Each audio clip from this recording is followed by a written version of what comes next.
안녕하세요. 전 서울에 살고 있는 40대 전업주부입니다. 막장 드라마 같던 일이 시댁을 휩쓸고 지나간 것도 벌써 10년이 다 되어 가네요. 살면서 이런 일을 겪는 사람이 몇이나 될까 생각하며 살았는데 사연을 듣다 보니 생각보다 꽤 많은 사람이 삶에서 막장을 마주하고 있더라고요. 그래서 저도 용기를 내어 사연을 보내봅니다. 사건이 일어날 당시 남편과 전 결혼한 지 2년째 되는 부부였어요. 남편은 가정적일 뿐 아니라 저의 삶을 존중하는 사람이었어요. 오래된 회사 생활로 많이 지쳐있는 제게 남편은 큰 활력소가 되었죠. 남편은 번역 일을 하고 있었는데 프리랜서로 활동을 해 스케줄 조절이 얼마든지 가능했어요. 그런 남편이 집안일을 독차지해주며 전 다른 맞벌이 부부보다는 비교적 편하게 회사 생활을 할 수 있었습니다. 물론 맞벌이 부부보다는 수입은 적었지만 적게 벌면 적게 쓰면 되니 큰 문제가 되지 않았어요. 저흰 두 사람 다 좋아하는 일을 하고 있다는 것에 만족하며 살고 있는 평범한 부부였습니다. 삶의 만족도가 높은 편이다 보니 얼굴 붉히는 일도 거의 없었어요. 그런 저희 부부에게 문제가 있다면 역시나 시댁이겠죠. 정확히는 어머님과 저희 부부의 문제가 되겠네요.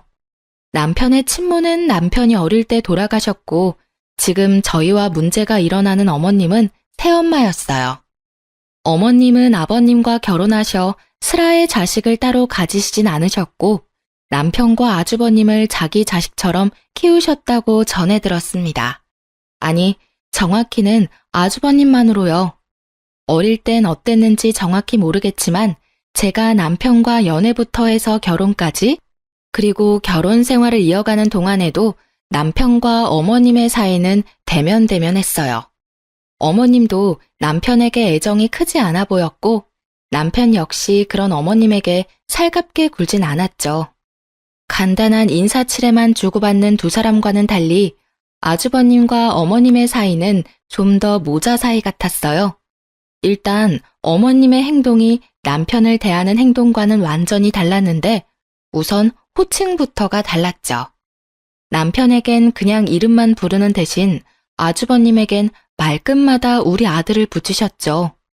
처음엔 그런 어머님의 차별을 보며 아주버님은 어머님이 재혼하시며 데리고 온 자식인가? 하는 생각도 했던 적이 있었어요. 하여튼 그런 차별을 받으니 남편도 어머님께 어느 순간부터 살갑게 대하기가 싫었다고 하더라고요. 어느 순간부터 어머님이 형만 예뻐한다는 느낌이 들었어. 그래서 그런지 나도 어머니한테 정붙이기가 힘들더라고. 그렇게 거리를 두다 보니까 나중엔 꼭 해야 하는 말 아니면 대화도 없었지. 혹시 당신이 어릴 때 큰 사고라도 친 거 아니야? 뭐 나쁜 친구들이랑 어울려 친구들 괴롭히는 건 물론이고 막 가출까지 하는 비행 청소년? 아, 방금 상상했는데 웃겼어. 하여튼 그래서 어머님이 당신한테 두 손 두 발 다 들고 포기하신 거 아니야? 그렇지 않고서야 두 아들을 그렇게까지 다르게 대할 이유가 없잖아. 아니야. 난 모범생에 가까웠다고. 어린 마음에 어머니한테 칭찬 한번 듣고 싶어서 공부를 얼마나 열심히 했는지 당신은 모를 거야. 그렇게까지 해도 칭찬 한마디 들어본 적이 없었어. 사고 친 건 오히려 형이었지. 고2 때까지 주변 학교 돌면서 도장 깨기까지 하고 다녔다니까. 뉴스에 나오는 그런 왕따나 학교 폭력 이런 사고는 안 쳤는데 싸움질은 그렇게 하고 돌아다녔어. 그나마 고3 때부터 무슨 바람이 불었는지 갑자기 정신 차리고 공부만 하기 시작해서 지금 평범하게 회사 다니면서 사람 꼴로 사는 거지. 아니었으면 아마 뉴스에 나오지 않았을까? 하여튼 그렇게 싸우고 다녀도 어머니는 형만 예뻐하셨었어. 들으면 들을수록 어머님의 행동이 이상했지만 나름 어머님만의 말 못할 이유가 있겠지 했어요. 그 말 못할 이유가 제 생각과는 달라도 너무 다른 장르여서 충격적이긴 했지만요. 어머님과 남편의 사이가 이렇다 보니 당연히 저에게도 큰 관심이 없으시겠지 하고 생각했어요. 하지만 현실은 오히려 그 반대더라고요. 어머님은 남편에게 받지 못한 효도를 저에게만큼은 받고 싶으신 건지 저를 들들 볶기 시작하셨어요. 예, 한 집안의 며느리가 됐으면 집안 어른들께 아침 저녁으로 인사차 전화라도 해야 하는 거 아니니? 내가 아침 저녁으로 얼굴 비추라는 것도 아니고 너 편하라고 전화로 대신해 준다는데 그게 뭐가 그렇게 힘이 든다고 전화 한 통이 없는 거니? 꼭 이 다 늙은 노인네가 너한테 전화해서 이런 소리까지 해야 하나 이 말이다. 아침 저녁으로요? 그래, 왜? 싫으냐? 넌 밤새 노인네들이 무사한지 궁금하지도 않은 게야? 밤새 일이 있어봤자 얼마나 큰일이 있다고. 아니, 어머님 말씀이 100번 옳다고 해도 시댁엔 어머님의 관심과 사랑을 독차지하고 있는 아주버님도 계시는데 제가 굳이 아침 저녁으로 연락을 해야 하나요? 전 고민할 필요도 없는 고민을 하느라 대답할 타이밍을 놓쳤고 어머님은 재빠르게 다음 요구사항을 내놓고 계셨죠. 그리고 집에는 왜 이렇게 안 오는 게야? 적어도 주말에 한 번씩은 들려서 얼굴도 보고 해야 하는 게 기본 아니니? 아, 어머님, 전화는 자주 드리도록 노력할게요. 그리고 찾아뵙는 것도 노력해보는데 아무래도 직장 생활을 하다 보니까 주말마다 찾아뵙는 건 힘들 것 같고요. 힘 닿는 대로 자주 찾아뵙도록 할게요. 이것 봐라. 결국 내 뜻은 다 무시하고 네 뜻대로 다 하겠다고 하는구나. 어쩌다 이런 고집 센 것이 며느리로 들어와서는. 고집이 아니라요, 어머님. 지키지 못할 약속은 하고 싶지 않아서 그래요. 말로만 네 알겠어요, 어머님 하고서 못 지키게 되면 그게 더 어머님 마음을 상하게 만들 수 있다고 생각하니까요. 그러니까 너무 섭섭하게만 들으시지 마시고 제 상황도 좀 이해해 주세요. 어휴, 요새 며느리들 무섭다고 하더니 널 보면 진짜 그 말 틀린 것이 하나 없구나. 어찌 시어미 말에 단 한마디도 지는 법이 없니? 이러니 내가 널 예뻐하려야 예뻐할 수가 있겠니? 늘 이런 식이었어요. 과한 요구를 하시면서도 전혀 과하다고 느끼시지 않는 어머님과 곧 죽어도 빈말은 하지 않는 저. 그야말로 칼과 방패의 싸움과도 같았어요. 하지만 그런 저도 며느리였고 계속 무시하기엔 곤란한 상황인 것도 분명했죠. 그래서 전 남편을 어르고 달래 한 달에 한 번 정도 시댁으로 향했어요. 이런 저희 부부가 어머님의 마음에 들 리가 없었고 그렇게 저희 부부와 어머님은 얼굴 붉히는 일이 많아졌습니다. 어머님은 남편은 혼낼 수 없으니 저에게 이상한 꼬투리를 잡으시며 저를 혼내기 일쑤였고 그런 모습을 지켜만 보고 있을 리 없는 남편은 제 방패막이가 되어 어머님과 거침없이 맞서고 남편의 행동에 마음이 상할 대로 상해버린 어머님은 절 또 괴롭히셨죠. 그렇게 반복되는 상황은 정말이지 지겹고도 최악이었죠. 그러던 어느 날 저에겐 한 줄기 빛과도 같은 소식이 전해졌습니다. 그것은 바로 아주버님의 결혼 소식이었죠.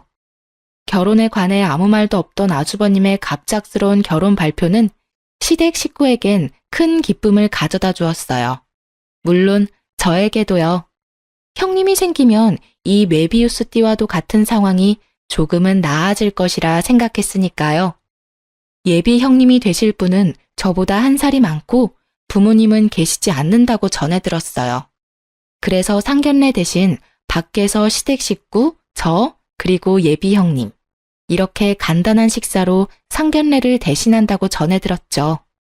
그래서 예비 형님은 편한 자리라고 생각했었을까요? 약속 장소로 나간 저는 경악을 금치 못했습니다. 예비 형님은 제 입이 다 벌어지게 시원한 차림으로 약속 장소에 나타나시더군요. 형님은 눈을 어디에다 두어야 할지 알 수 없는 깊이 파인 끈 민소매에 아주 짧은 반바지를 입고 있었어요. 그 당시 계절이 여름이긴 했지만 좀 과하게 드러냈더군요. 저요, 그렇게 고지식한 사람 아닙니다. 저도 숨쉬기도 힘든 날씨엔 민소매도 입고 짧은 반바지도 입어요. 그런데 상견례를 대신하는 자리에 그런 차림은 아니지 않나요? 전 별것도 아닌 것에 내가 너무 오바해서 생각하나 하는 마음에 식구들의 눈치를 살피니 모두 저와 같은 생각인지 표정이 어둡더라고요. 단 한 사람, 어머님만 빼고요. 어머, 우리 맏며느리가 될 아가씨는 더위를 많이 타나 보구나. 젊어서 그런지 그런 옷도 잘 어울리는구나. 연예인 같아. 그렇지 않아요, 여보? 어? 뭐, 그런 것 같기도 하고. 어머, 연예인이요? 감사합니다, 어머님. 식사 나오기도 전 파혼 이야기가 나올 수도 있겠다는 제 예상과는 달리 어머님은 진심으로 형님을 마음에 들어 하시더라고요. 도무지 개념이란 없어 보이는 형님이 왜 마음에 쏙 드신 것인지 저와 남편은 이해할 수 없었지만 어찌되었든 식사 자리는 잘 마무리되었어요. 자리가 마무리될 때쯤 형님이 자신이 그래도 맏며느리이니 부모님을 모시고 살고 싶다고 했을 땐 아버님까지 크게 기뻐하시며 웃으시는데 뭐 어찌되었든 다들 좋으면 되었다고 생각했어요. 한동안 남편과 저의 대화 주제는 형님이 될 수밖에 없었죠. 아니, 그런데 여보, 형님 말이야. 어른 모시고 살 분처럼은 안 보였는데 정말 의외이지 않아? 뭐, 형이 워낙 효자이긴 하잖아. 그러니까 형 뜻에 따라 줬겠지.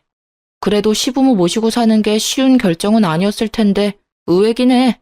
사실 난 처음에 그 옷차림 보고 너무 놀라서 욕이 튀어나올 뻔했다니까.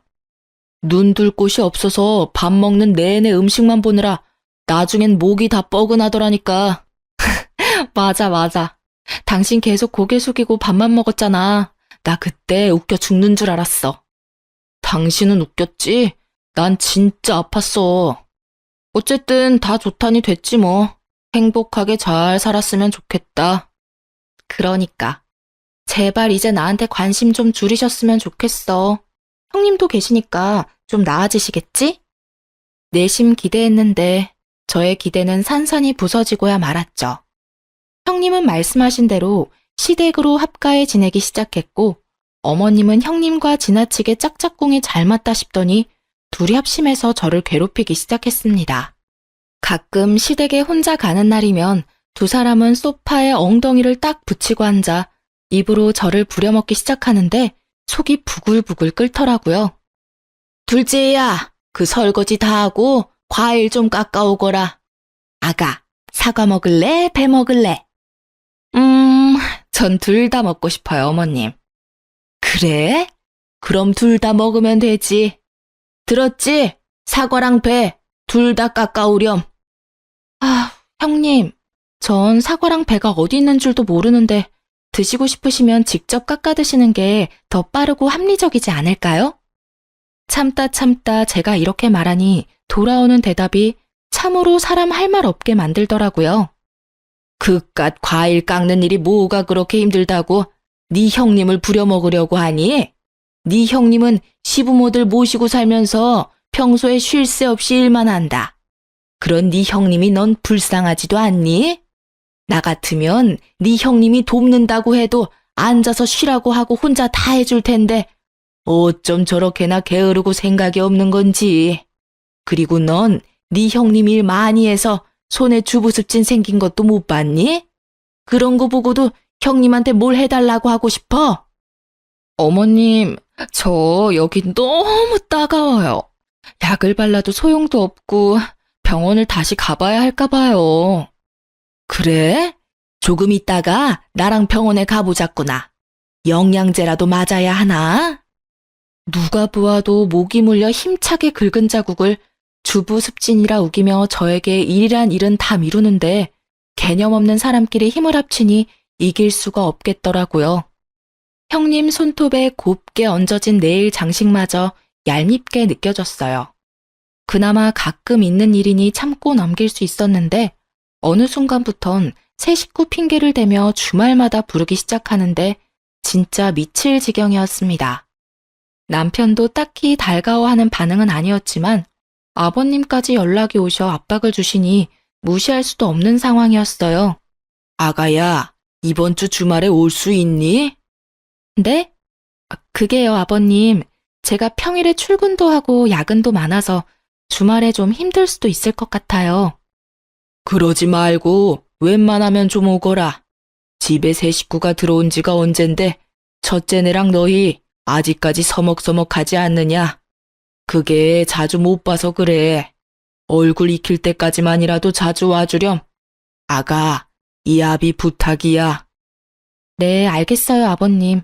그럼 주말에 뵐게요. 이렇게까지 말씀하시는데 도저히 안 갈 수가 없더라고요.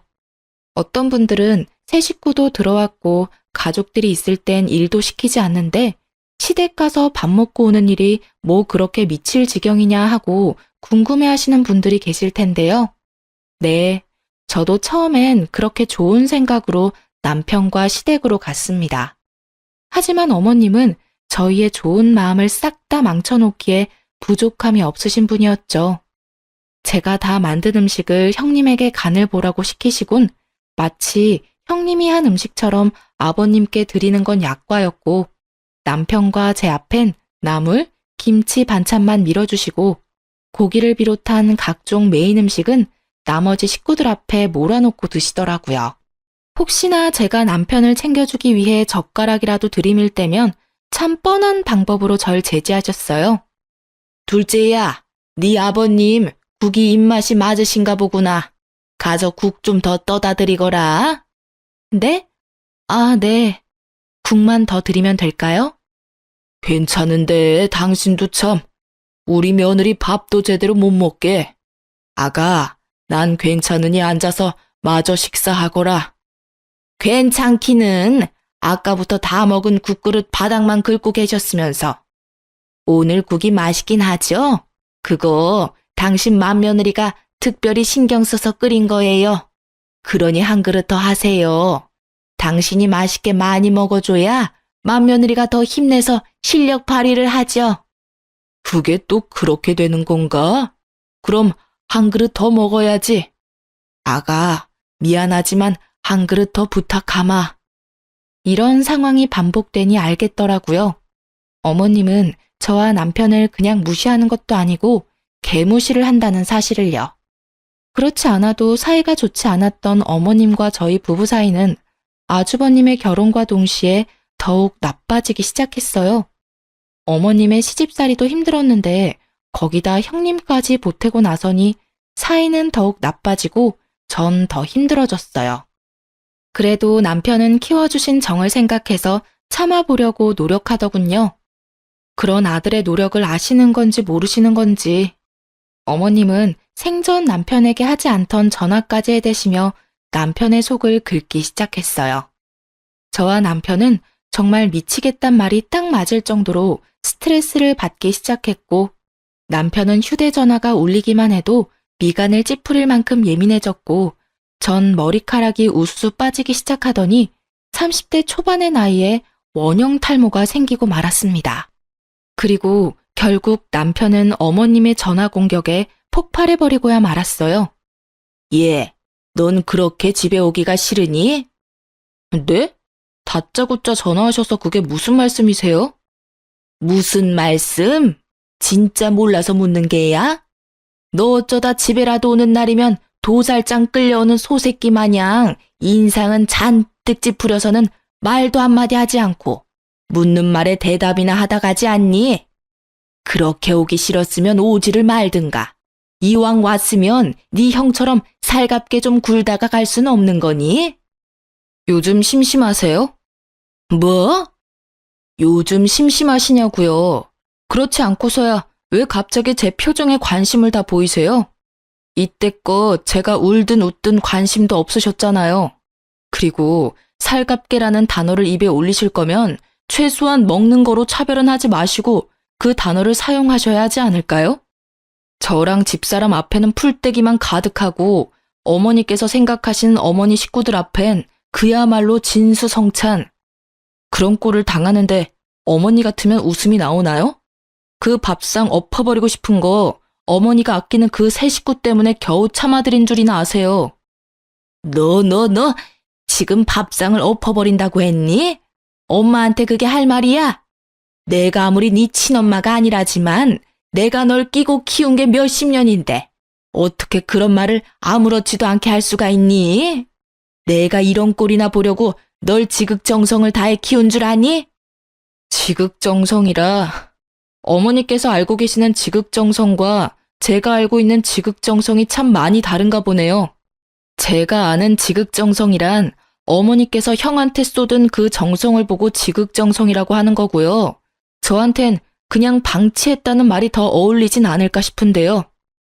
너 참 말을 이상하게 하는구나. 아주 이상한 오해를 하고 있는 것 같아서 하는 말인데, 난 누가 뭐래도 너희 형제 차별 없이 똑같은 마음으로 똑같이 사랑하며 키웠다. 너희 둘 다 내가 낳진 않았지만 마음으로 낳은 자식인 건 같은데 내가 왜 두 아들을 차별 두며 키우겠어? 그러니까요. 저도 그게 참 이해가 되지 않긴 한데 어머니는 그 이해되지 않는 행동을 참 꾸준히 하시더라고요. 이참에 도대체 왜 그렇게 저한텐 모질게 대하셨는지 이유라도 떠오르시면 꼭 이야기해 주시고요. 끊기 전에 마지막으로 한 말씀만 드릴게요. 저요, 어머니께서 저한테 차별하시든 무관심을 주시든 아무 상관없거든요. 그런데 제 집사람한테도 그런 식으로 대하는 거 저 못 참습니다. 그런 취급이나 받으라고 저한테 시집 오라고 한 거 아니고요. 그런 취급 받을 사람도 아니고요. 그러니까 한 번만 더 형수님이랑 집사람 차별해서 대하시면 저 다신 그 집 안 갈 거니까 그런 줄 아시고 들어가세요. 이만 끊겠습니다. 남편은 언성을 높이며 폭발해버렸고 전 그런 남편이 참 고맙고 멋있으면서도 불안했어요. 남편에게 한 소리를 들은 어머님이 절대 그냥 넘어가실 리가 없기 때문이었죠. 아니나 다를까 말을 어떻게 전하신 건지 크게 화가 나신 아버님께서 전화하셨고 그날 남편은 아버님과도 언성을 높이고야 말았습니다. 도대체 무슨 말을 했길래 네 엄마가 저렇게 서럽게 울어? 다 들으셨으면서 뭘 또 물으세요? 다 들었더라도 네 상황은 또 다를 수도 있는 거 아니냐? 그러니 말해봐. 도대체 네 엄마랑 왜 그렇게 싸웠는지 말이다. 이때껏 잘 참던 네가 이번엔 참지 않은 데엔 그럴 만한 이유가 있을 거 아니냐? 제가 말씀드리면 믿기는 하실 거예요? 아버진 늘 제가 무슨 말을 해도 어머니 편이셨잖아요. 네가 나이가 몇 살인데 네 편 내 편을 따지는 게야? 제가 오죽하면 이 나이 먹고 편을 따지겠어요. 하긴 이런 생각은 애초에 하시는 분이 아닌데 제가 괜한 어리광을 부렸네요. 그런데요, 아버지, 제가 처음부터 이랬을까요? 그리고 처음부터 참기만 했을까요? 저도요, 말도 해보고 때도 써보고 울기도 해봤는데 아무도 제 이야기는 들으려고 하지도 않으시니까 입을 닫았던 거예요. 그러다 보니 지금 같은 순간에도 하고 싶은 말이 없는 거고요. 아휴, 이 녀석아, 나도 다 알고 있다. 네 엄마가 너보다 네 형에게 더 관심을 쏟고 있는 거. 그건 너도 알다시피 네 형이 장남이기도 하고 워낙 살갑게 구니 그런 것이 아니냐. 그러니 너도 지금부터라도 네 엄마한테 마음을 좀 열고 살갑게 굴면 얼마나 좋아. 또 제 잘못이죠. 어머니는 저한테 마음을 활짝 열고 잘 대해주시는데 제가 마음이 꼬일 대로 꼬여버려서 어머니한테 배은망덕하게 굴고 있었네요. 죄송합니다. 어머니께도 둘째 아들이 죄송하게 생각한다고 전해주세요. 그리고 한동안은 찾아뵙지 못할 것 같습니다. 어머님도 저 보고 싶지 않으실 것 같고요. 뭐야? 지금 부모랑 인연이라도 끊겠다는 그 말인 거야? 그런 뜻으로 드린 말씀은 아닌데 그러고 싶으시다면 그래도 상관은 없어요. 그럼 바빠서 이만 끊겠습니다. 똑 닮은 부자의 한 치의 양보도 없는 전쟁은 결국 이렇게 끝이 나고야 말았어요. 하루에 부모님과 다 싸워버린 남편은 여러모로 마음이 허한지 제 품에 와서 안기더라고요. 전 그런 남편을 꼭 안아주었습니다. 피도 한 방울 섞이지 않은 아들 둘을 마음으로 품어준 아내를 탓할 수도 그렇다고 상처받은 마음을 뿜어내는 아들을 탓할 수도 없는 아버님의 심정도 이해하지 못하는 건 아니었지만 참 그날은 아버님이 원망스럽더군요. 제 품에 안긴 남편은 이윽고 눈물을 흘렸고 그날 밤 저흰 함께 한참을 울었어요. 어머님도 어머님이지만 아버님과도 감정의 골이 꽤 깊더라고요. 전 그냥 두고만 보고 있을 수가 없었어요. 날이 밝아올 때까지 깊은 한숨만 쉬던 남편은 해가 중천에 뜨고 나서야 깊은 잠에 빠져들었고 잠이 든 남편을 확인하고서 전 시댁으로 향했어요. 아버님이든 어머님이든 누구라도 상관없으니 대화가 필요하다고 생각했으니까요. 전 그렇게 누구라도 있겠지 하는 마음으로 시댁으로 향했고, 시댁 대문이 보이는 순간 어머님과 형님이 다정하게 팔짱까지 끼고 나오시더라고요. 그런데 왜 그랬을까요? 다정한 두 사람을 보는데 준비했던 말들이 한 글자도 생각이 안 나더군요. 그야말로 머릿속이 백지장이 되는데 나쁜 일을 하다 들킨 사람처럼 황급히 몸을 숨겼어요. 그 상태로 마주했다간 두 사람의 맹공격에 어버버하고 당하기만 할 것 같았거든요. 골목길로 몸을 숨겨 큰 상자들 뒤에 숨어 있는데 어머님과 형님이 무어라 대화를 하며 걷다 진지한 이야기를 하는지 걸음을 멈추고 대화에 집중하기 시작했어요. 짧은 시간에 순간적으로 숨었던 터라 두 사람과의 거리가 꽤 가까웠고 지은 죄도 없는데 왜인지 들키면 절대 안 된다는 생각이 들며 몸을 잔뜩 웅크리던 그때였어요. 충격적인 대화 내용에 두 손으로 입을 틀어막아 버렸습니다. 얼마 후 둘은 멀리 사라져갔고 저는 온몸이 굳어버리고 말았죠. 전 일단 비어있는 시댁에 들렸다가 집으로 향했어요. 그리고 남편과 꽤 긴 시간 진지하게 대화를 했습니다. 제가 들은 모든 이야기를 남편에게 더하지도 빼지도 않고 말하려 애썼고 제 이야기를 다 들은 남편은 일단 기다려보라며 제가 시댁에서 가지고 온 물건을 가지고 나가더군요. 그렇게 시간은 흘러 주말이 되었습니다. 남편은 잔뜩 굳은 얼굴로 말하더라고요. 옷 입어, 나가자. 전 드디어 그날이 왔구나 했습니다. 남편은 외출 채비를 마친 저를 데리고 시댁으로 향했어요. 시댁엔 여느 주말과 다름없이 온 가족이 다 모여 있었죠. 다른 것이 있다면 굳은 표정의 아버님과 그런 아버님의 눈치를 살피는 아주버님이었어요. 어머님과 형님은 이런 무거운 분위기 속에서도 뭐가 그리도 좋은지 봄날에 머리에 꽃 하나 꽂은 미친 여자들처럼 하하호호 신나 있더라고요. 한 치 앞도 보지 못하는 그 해맑음에 절로 혀끝이 차지더군요. 저희 부부가 집 안으로 들어서자 아버님은 가족 모두를 한자리로 모았고 그제야 저희를 발견한 어머님과 형님은 입을 삐죽이며 저희 맞은편에 앉았어요. 왔구나. 앉거라.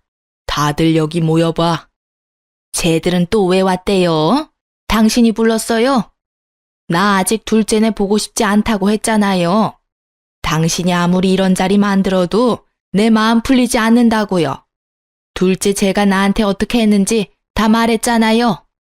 어머님은 불만 가득한 목소리로 따지듯이 아버님을 향해 쏘아붙였고 아버님은 더는 참을 수 없다는 듯 주먹으로 바닥을 내리치시며 말씀하셨어요. 그만! 그 입 좀 다물어. 분위기 파악이 그렇게나 안 되는 거야? 아니 여보. 왜 그래요? 무슨 일이 있어요? 그러게요 아버님. 무서워요. 너도 그 입 다물거라. 지금은 두 사람 목소리조차도 듣고 싶지 않으니. 화를 꾸역꾸역 참고 계시는 아버님은 남편을 바라보셨고 그런 아버님의 눈빛을 읽은 남편은 아까부터 품에 꼭 끼고 있던 서류 봉투를 내밀었습니다. 그 서류 봉투엔 유전자 정보 연구라고 적혀 있었고 서류 봉투를 유심히 보던 어머님과 형님은 얼굴이 새파랗게 질려가기 시작했어요. 그래요. 제가 두 사람을 피해 박스 뒤로 몸을 숨긴 날 제가 들은 충격적인 대화는 이러했습니다. 그러면 그 방해꾼은 이제 완전 나가리 된 거야, 엄마? 그게 그렇게 쉬운 줄 알아? 보채지 말고 기다려. 뭐든 다 순서가 있는 거야. 그래도 이제 거의 다 왔으니까 우리 딸은 즐길 준비나 해. 생각만 해도 너무 좋아. 그 진드기 같은 둘째만 몰아내면 이 집 재산이 다 내 것이 될 수 있다니. 처음에 엄마가 볼 거 하나 없는 남자에다가 엄마 아들이란 남자랑 결혼하라고 했을 땐 우리 엄마가 아주 아프구나 했는데 역시 우리 엄마는 더 큰 그림을 그리고 있었어. 대단하고 존경해 엄마. 내가 생떼 같은 내 새끼인 너 떼놓고 남의 자식을 20년을 넘게 키웠는데 나한텐 땡전 한 푼 안 주고 자기 자식들 앞으로 다 물려준다니 그 꼴은 내가 못 보지. 남매끼리 결혼시킨 꼴이라 그게 좀 그렇긴 하지만 뭐 어떠니? 엄연히 피 한 방울 섞이지 않은 남인데. 어쨌든 넌 네 동서나 더 괴롭혀. 더 힘들게 하란 말이야. 이렇게 된 이상 둘째네한테 한 푼도 흘러가게 둘 수는 없지. 어떻게 해서든 둘째네랑 인연을 끊게 만들어서 네 남편이 이 집 재산 다 물려받게 만들어야 한다고. 알겠어? 그럼 나만 믿어.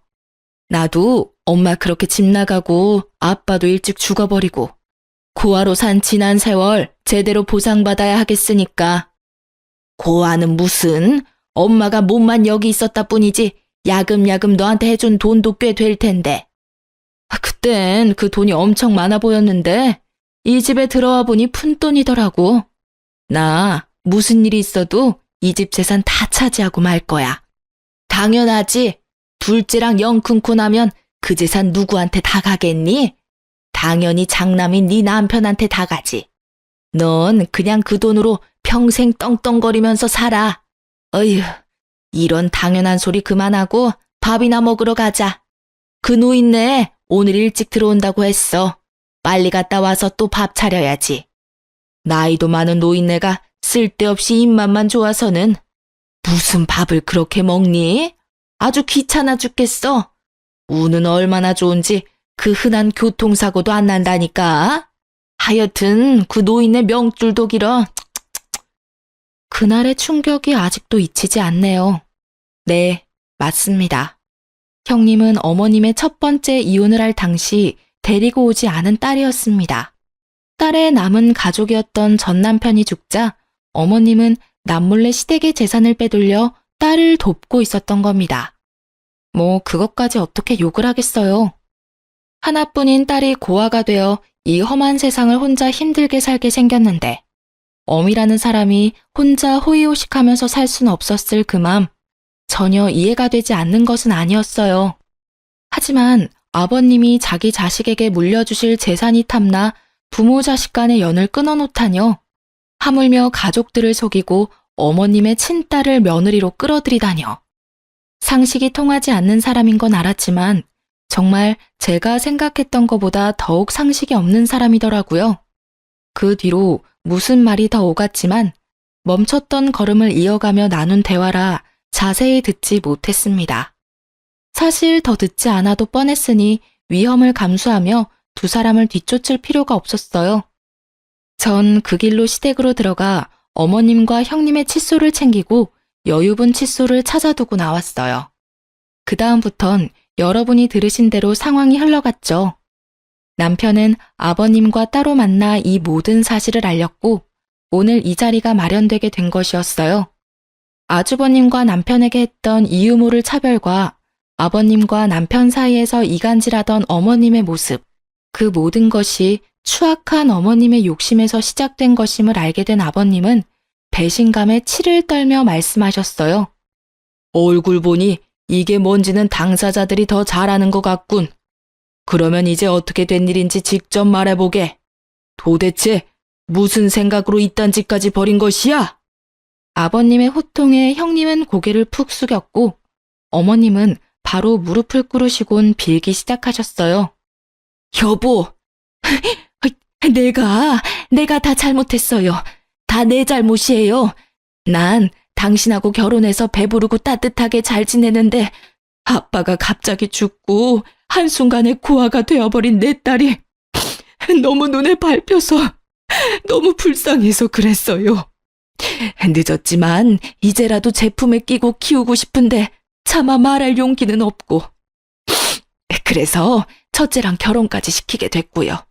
다른 뜻은 없었어요. 정말이에요. 그저 불쌍해서 그랬어요. 아버님은 그 순간 제가 보내드렸던 녹음 파일을 켜셨고 모녀의 추악한 대화 소리가 온 집을 가득 채웠어요.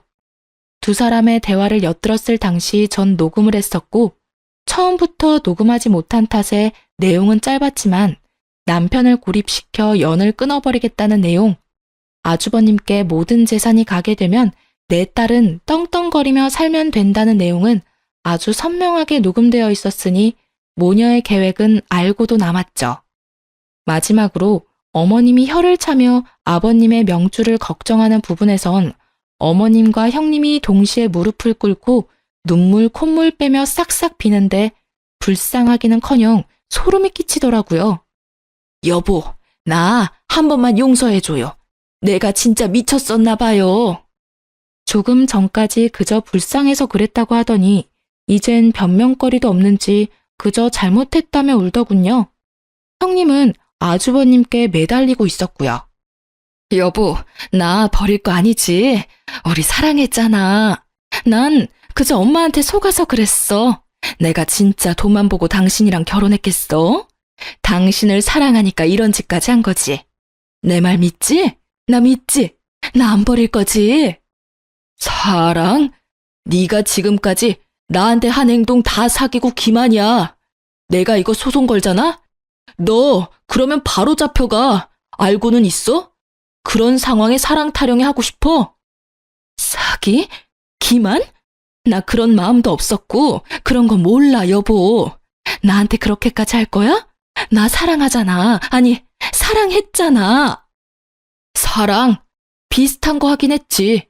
근데 지금은 전혀 아니고 지금은 그냥 내 눈앞에서 널 치우고 싶은 마음뿐이야. 그리고 소송 같은 건 안 할 거니까 그 대신 내 눈앞에 다신 네 머리카락 한 올이라도 보일 생각조차 하지 마. 이건 부탁 아니고 협박이니까 잘 새겨듣고. 알겠어? 아주버님의 말을 전혀 알아듣지 못한 형님은 더 거세게 아주버님의 바짓가랑이 붙들며 매달리기 시작했고 아주버님은 거칠게 형님을 밀쳐내셨어요. 어머님과 형님은 더욱 크고 서럽게 울며 싹싹 빌기 시작했고요. 아버님과 아주버님은 그런 두 사람에게 더는 듣고 싶은 말이 없으신지 두 사람을 끌어다 밖으로 쫓아내 버리셨습니다. 그리고 그날 아버님은 눈물까지 보이시며 남편에게 진심을 담은 사과를 전하셨어요. 지훈아, 내가 미안하구나. 내 진작 그 여자가 치훈이 너에게는 유달리 모질다는 것쯤은 알고 있었지만 내가 나서서 무어라 하기는 곤란한 입장이었다. 그래서 그냥 언젠가는 두 사람도 정을 붙일 거라고 했던 게 이 상황을 이렇게까지 만든 것 같아 내가 정말 미안하구나. 이 못난 아비를 용서해 주겠니? 용서라고 할 게 있나요? 가족끼리? 저도 지난번에 버릇없게 굴어서 죄송해요, 아버지. 진심은 아니었으니 마음 푸세요. 그렇게 남편과 아버님은 뜨겁게 화해하게 되었고 계획대로 상황은 마무리되었어요. 저도 뒤늦게 한 사실인데요. 서류 봉투 안엔 아무것도 적힌 것이 없는 A4 용지만 몇 장 들어있더라고요. 유전자 검사라는 것이 생각보다 쉽지 않았다고 하더라고요. 그래서 아버님과 남편은 봉투를 그럴싸하게 만들어 어머님과 형님을 잡을 덫을 만든 것이었다고 하더라고요. 도둑이 제발 저린다고 봉투에 적힌 유전자 3글자를 보는 순간 이 계획은 성공한 것이나 마찬가지였어요. 그렇게 어머님과 형님은 아버님, 아주버님과 이혼을 하셨고 이 막장 드라마와도 같은 상황이 끝난 거라 생각했어요. 하지만 저의 어머님이었던 사람은 정말 뻔뻔하더라고요. 저에게 전화로 하시는 말씀이 그야말로 가관이었습니다. 여보세요? 무슨 일이세요? 아가, 잘 지냈니? 전 덕분에 잘 지내요. 제가 바빠서 그러는데 용건만 말씀해 주시면 안 될까요? 그게 아가야, 네 형님, 그러니까 내 딸이 그렇게 그 집에서 쫓겨나고 나서는 연락도 되지 않는구나. 내가 자기한테 어떻게 했는데 어떻게 그 애가 나한테 이럴 수가 있는지. 에휴. 그래서요? 하소연이나 하시려고 전화하신 거예요? 그래서 말이다. 아가, 내가 갈 데가 마땅치가 않아. 내가 갈 곳이 생길 때까지만 너희 집에서 좀 지내면 안 되겠니? 네? 뭐라고요? 지금 저희 집에서 사시겠단 이 말씀이세요? 그래, 그동안의 정이란 게 있지 않니? 그래도 내가 네 남편을 무려 20년 넘는 세월을 키운 사람인데 그 정도는 해줄 수 있는 거 아니니? 내가 평생 같이 살자고 하는 것도 아니고 나도 그 정도 양심은 있단다. 그저 갈 곳이 정해질 동안만 신세 좀 지잡구나. 순간 이 여자가 드디어 정신줄을 놓고 미쳐버렸다는 생각이 들더군요. 그렇지 않고서야 어떻게 이런 말을 이토록 뻔뻔하게도 할 수가 있는지 전 도대체 이해되지 않았으니까요. 저는 터져나오는 실소를 참지 않고 말했어요. 어머님, 아니 아줌마 잘 들어요? 제가 아줌마 딸도 아니고 며느리도 아닌데 왜 아줌마를 제가 모셔야 하죠? 잊고 계시는가 본데 우리 엄연한 남이에요. 참 뻔뻔하시기도 하네요. 그이한테 아줌마가 어떤 행동을 했는지 잊으셨어요? 재산에 눈멀어서 가족 간에 영까지 끊어놓으시려고 했다고요. 그렇게까지 하셔놓고 오갈 곳 없으니 저희 집으로 오시겠다고요? 꿈도 참 야무지네요. 그리고 아버님이 돈 좀 드린 걸로 아는데 그 돈은 어떡하시고 이러시는데요? 많진 않아도 그 돈으로 사실 곳 정도는 충분히 얻으실 텐데요. 아줌마? 너 지금 말 다 했니? 내가 너 이러니까 예뻐할 수가 없었던 게야. 그리고 다 지난 얘기 지금 다시 끄집어낸다고 달라지는 게 있니? 넌 어쩜 애가 한결같이 독하니? 나 같으면 이런 처지가 된 내가 불쌍해서 먼저 나서서 모신다고 했을 텐데. 넌 모신다고 하기는커녕 뭐? 아줌마? 네, 아줌마. 그래요. 저 독하고 못돼 먹어서 아줌마하고 더는 할 말 없으니까 아버님이 드린 돈으로 원룸을 얻어 사시든 찜질방을 가시든 알아서 하시고 다신 연락하지 마세요. 원룸? 찜질방? 너 진짜 나한테 이렇게까지 할 거니? 내가 이 나이 먹고 원룸이나 찜질방에 가서 어떻게 살아? 왜 못 살아요? 길거리에서 사시는 분들도 계세요. 그분들에 비하면 나쁜 처지는 절대 아니실 텐데요. 그리고 앞으론 저한테나 남편한테나 연락하지 마세요. 한 번만 더 연락하시면 아버님께 다 말씀드려서 쥐고 계시는 그 돈 다 뺏어올 테니 그런 줄 아세요. 그렇게 저에게 대차게 까인 전시모는 폭이란 모르는 사람이었고 아주버님께도 연락을 하셨다고 해요. 용건은 뻔했죠. 아주버님께 집을 구해달라고 했다고 하더라고요. 자신은 원룸이나 찜질방에선 죽어도 살 순 없으니 지난 20년간 키워준 값으로 40평대 아파트를 사달라고 했다고요. 40평대 아파트가 누구 집 개 이름도 아니고 참 대단하긴 대단하신 분이라 했네요. 그 뻔뻔한 요구를 들은 아주버님은 아무런 대답도 하지 않고 전화를 끊어버렸다고 합니다. 대답할 가치를 못 느꼈다고 하더라고요. 그리곤 바로 아버님께 모든 사실을 알렸고 아버님은 전 시모에게 연락을 해 다시 이런 연락을 한다면 그나마 줬던 돈을 다 뺏겠다고 단단히 못 박았다고 합니다. 그 이후로 또 연락이 왔냐고요? 아니요. 그 돈이라도 챙겨야 했던 전 시모는 아예 잠적을 해버렸거든요. 혹시나 싶었는지 번호도 바꿔버리시고요. 잠적한 또 다른 한 사람, 바로 전 시모의 딸. 그 여자의 소식은 의외의 장소에서 전해 들을 수 있었어요. 친구 중 물류센터 직원인 친구가 있는데 그 친구가 전화가 왔더라고요. 네 형님이었던 사람 이름이 박은주 맞아? 박은주 맞아. 네가 그걸 어떻게 알아? 아니, 요즘 쿠팡에 일용직 알바 오는 여자가 있는데 낯이 이상하게 익잖아. 그래서 생각해보니까 글쎄 네 형님인 것 같은 거야.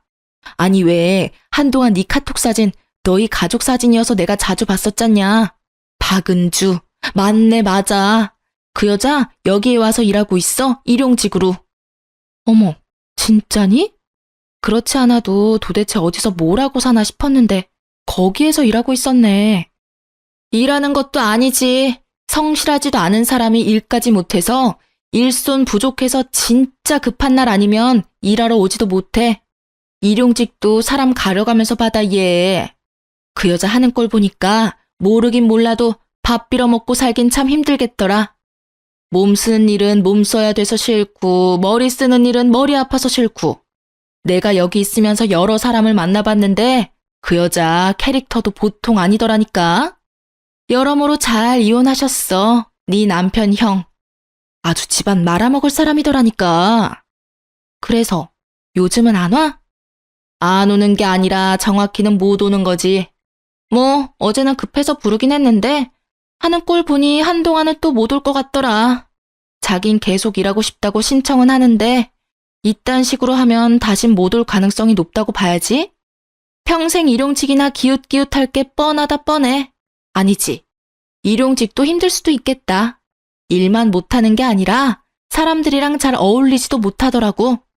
그렇게 싸워. 그냥 막 싸워. 여기저기 시비도 잘 걸고 시비도 잘 걸리고.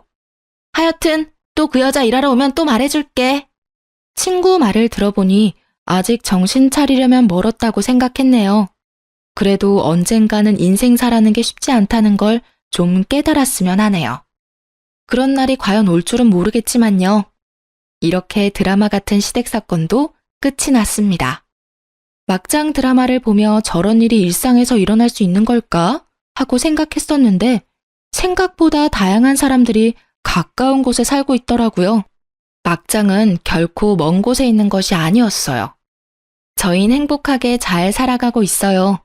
아주버님은 그 사건 이후 이제 결혼 생각은 없다며 아버님께 물려받은 회사에 몰두하고 계세요. 아버님이 계실 때보다 매출이 오르는 것을 보면 아주버님 능력이 대단하시긴 한가 보더라고요. 아, 참고로 남편에게도 회사로 들어오시길 권하셨지만 남편이 단칼에 거절했어요. 남편은 회사에 관심도 능력도 없다며 확실히 못 박았죠. 아버님은 그런 남편을 많이 아쉬워하시며 지금 살고 있는 저희 집과 시골의 땅을 좀 주셨어요. 그렇게 대충 재산 정리를 하신 아버님은 요즘 저희보다 더 바쁘신 삶을 지내고 계세요. 어느 날부터 경로당에 다니시더니 거기서 사귄 친구분들과 여행도 다니시고 맛집도 다니시느라 아주 바쁘시더라고요. 그 사이 저희에겐 남편을 똑 닮은 아들이 태어났어요. 지금은 5살인데 크면 클수록 아버님이 보이는 것이 유전자의 힘이란 참 대단하구나 싶어요. 3대가 나란히 걷고 있는 모습을 뒤에서 보면 모르는 사람이 봐도 한 핏줄이구나 싶을 정도로 체형, 걸음걸이가 닮았어요. 아, 그리고 저흰 아버님이 주신 땅에 집을 지을 계획이랍니다. 그 집에서 온 가족들과 다 함께 모여 살면 어떨까 싶어서요. 모여 살다 보면 또 크고 작은 문제들이 생겨날 수도 있겠지만 워낙 큰일을 겪었다 보니 다 헤쳐나갈 수 있을 것만 같아요. 행복하게 살아볼 테니 다들 응원해주세요. 이로써 제가 드릴 말씀은 끝이 났네요. 다들 제 이야기 들어주셔서 감사합니다. 행복하세요.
결혼에 대해선 따로 뭘 할 것이 없더라고요.